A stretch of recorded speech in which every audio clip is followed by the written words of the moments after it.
ਅਗਲੀ ਜਿਹੜੀ ਹਰਜੋਤ ਸਿੰਘ ਜੀ ਖਬਰ ਜਿਹੜੀ ਕਰਦੇ ਹਾਂ, ਸਾਊਥ ਕੋਰੀਆ ਦੇ ਸੈਂਕੜੇ ਜਿਹੜੇ ਇੰਜੀਨੀਅਰਸ ਜਿਨ੍ਹਾਂ ਨੂੰ ਅਰੈਸਟ ਤੇ ਡਿਟੇਨ ਕੀਤਾ ਗਿਆ ਸੀ ਇੱਕ ਇਮੀਗ੍ਰੇਸ਼ਨ ਰੇਡ ਦੇ ਦੌਰਾਨ, ਜਿਹੜੀ Hyundai LG energy solution battery plant ਜਿਹੜਾ ਜਾਰਜੀਆ 'ਚ ਬਣ ਰਿਹਾ ਸੀ ਸਤੰਬਰ ਮਹੀਨੇ 'ਚ, ਉਹ ਹੁਣ ਲਾਸੂਟ ਕਰਨ ਜਾ ਰਹੇ ਆ ਆਈਸ ਦੇ ਉਲਟ।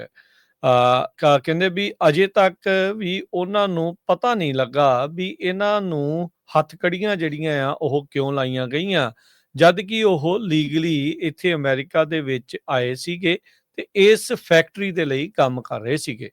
ਇੱਕ ਬੀਬੀ ਸੀਗੀ ਉਸ ਇਲਾਕੇ ਦੇ ਵਿੱਚ, ਤੇ ਉਹਨੇ ਆਈਸ ਨੂੰ ਜਿਹੜੀ ਇਹ ਕੰਪਲੇਂਟ ਕੀਤੀ ਸੀ, ਜਿਸ ਤੋਂ ਬਾਅਦ ਦੇ ਵਿੱਚ ਇਹ ਜਿਹੜੀ ਰੇਡ ਉੱਥੇ ਮਾਰੀ ਸੀਗੀ। 4 ਸਤੰਬਰ ਦੀ ਸਵੇਰ ਦਾ ਵਕਤ ਸੀਗਾ ਜਦ ਆਈਸ ਵਾਲਿਆਂ ਨੇ ਇੱਕ ਵੱਡੀ ਜਿਹੜੀ ਆਪਣੀ ਫੋਰਸ ਲੈ ਕੇ ਇਸ ਫੈਕਟਰੀ ਦੇ ਵਿੱਚ ਜਿਹੜੀ ਉਹ ਦਾਖਲ ਹੋਏ ਤੇ ਆਈਸ ਨੇ ਜਿਹੜੇ ਕਲਾਸੀਫਾਈਂਗ ਵਰਕਰ ਸੀਗੇ ਵੀਜ਼ਾ ਟਾਈਪ ਦੇ ਨਾਲ, ਉਹਦੇ ਹਿਸਾਬ ਦੇ ਨਾਲ ਅਰੈਸਟ ਵਾਰੰਟ ਐਗਜ਼ੀਕਿਊਟ ਕਰਨੇ ਸ਼ੁਰੂ ਕਰ ਦਿੱਤੇ।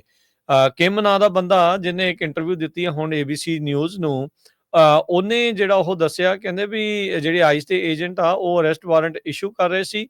ਕਹਿੰਦੇ ਵੀ ਜਿਹੜੇ ਵਰਕਰ ਆ ਉਹ ਇੰਗਲਿਸ਼ ਅੰਡਰਸਟੈਂਡ ਨਹੀਂ ਸੀ ਕਰਦੇ, ਕਿਉਂਕਿ ਜਿਹੜੇ ਡਾਕੂਮੈਂਟਸ ਆ ਕੇਸ ਕੰਮ ਨੂੰ ਆ ਇਹਦੇ ਬਾਰੇ ਉਹਨਾਂ ਨੂੰ ਕੁਝ ਪਤਾ ਜਿਹੜਾ ਉਹ ਉਸ ਮੌਕੇ ਨਹੀਂ ਸੀ ਲੱਗ ਰਿਹਾ। ਕਹਿੰਦੇ ਵੀ ਸਾਨੂੰ ਇਦਾਂ ਲੱਗ ਰਿਹਾ ਸੀ ਵੀ ਮੂਵੀ ਦਾ ਕੋਈ ਸੀਨ ਜਿਹੜਾ ਉਹ ਚੱਲ ਰਿਹਾ ਸੀ, ਤੇ ਜਿਹੜੇ ਅਫਸਰ ਆ ਉਹ ਪੂਰੇ ਟੈਕਟੀਕਲ ਗੇਅਰ ਦੇ ਵਿੱਚ ਰਾਈਫਲ ਇਨ ਹੈਂਡ ਹੈਲੀਕਾਪਟਰ ਉੱਤੇ ਜਿਹੜੇ ਉਹ ਘੁੰਮ ਰਹੇ ਸੀਗੇ।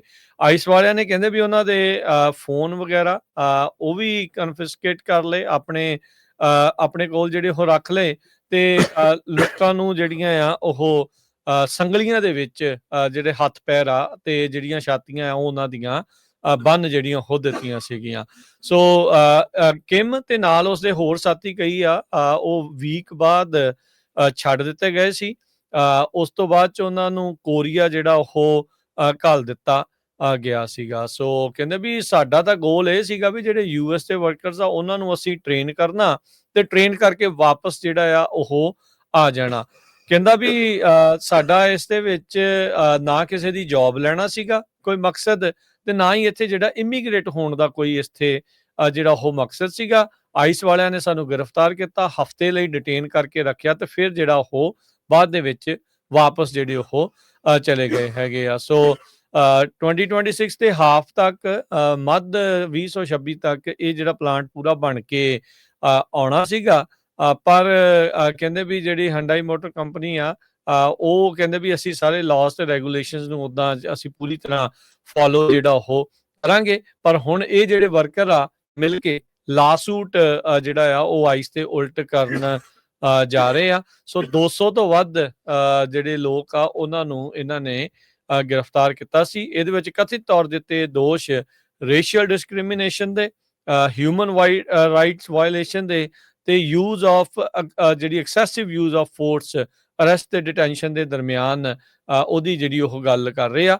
445 ਜਣੇ ਜਿਹੜੇ ਉੱਥੇ ਗ੍ਰਿਫਤਾਰ ਕੀਤੇ ਗਏ ਸੀਗੇ ਜਾਰਜੀਆ ਦੀ ਇਸ ਪਲਾਂਟ ਦੇ ਵਿੱਚ, ਉਹਨਾਂ ਚੋਂ 317 ਜਿਹੜੇ ਸਾਊਥ ਕੋਰੀਅਨ ਮੂਲ ਦੇ ਜਿਹੜੇ ਉਹ ਸੀਗੇ, ਜਦੋਂ ਇਹਨਾਂ ਨੇ ਅਚਨਚੇਤੇ ਜਿਹੜਾ ਉਹ ਛਾਪਾ ਮਾਰਿਆ ਸੀਗਾ 4 ਸਤੰਬਰ ਨੂੰ। 3000 ਏਕੜ ਦੀ ਜਿਹੜੀ ਇਲੈਕਟ੍ਰਿਕ ਵਹੀਕਲ ਬੈਟਰੀ ਪਲਾਂਟ ਦੀ ਜਿਹੜੀ ਫੈਸਿਲਿਟੀ ਆ, ਉੱਥੇ ਇਹ ਸਾਰਾ ਕੁਝ ਵਾਪਰਿਆ ਸੀ। ਤੇ ਹੁਣ ਲੱਗਦਾ ਆ ਜਿਹੜਾ ਹਰਜੋਤ ਸਿੰਘ ਜੀ ਵੀ ਇਹ ਹੁਣ ਲਾਸੂਟ ਆਈਸ ਦੇ ਉਲਟ ਜਿਹੜਾ ਉਹ ਕਰਨ ਜਾ ਰਹੇ ਆ। ਸੋ ਕੋਈ ਕੰਪਨਸੇਸ਼ਨ ਇਹਨਾਂ ਨੂੰ ਮਿਲਦੀ ਆ, ਨਹੀਂ ਮਿਲਦੀ ਆ, ਕੀ ਹੁੰਦਾ ਆ, ਇਹ ਜਿਹੜਾ ਹੁਣ ਦੇਖਣ ਵਾਲੀ ਗੱਲ ਰਹੇਗੀ।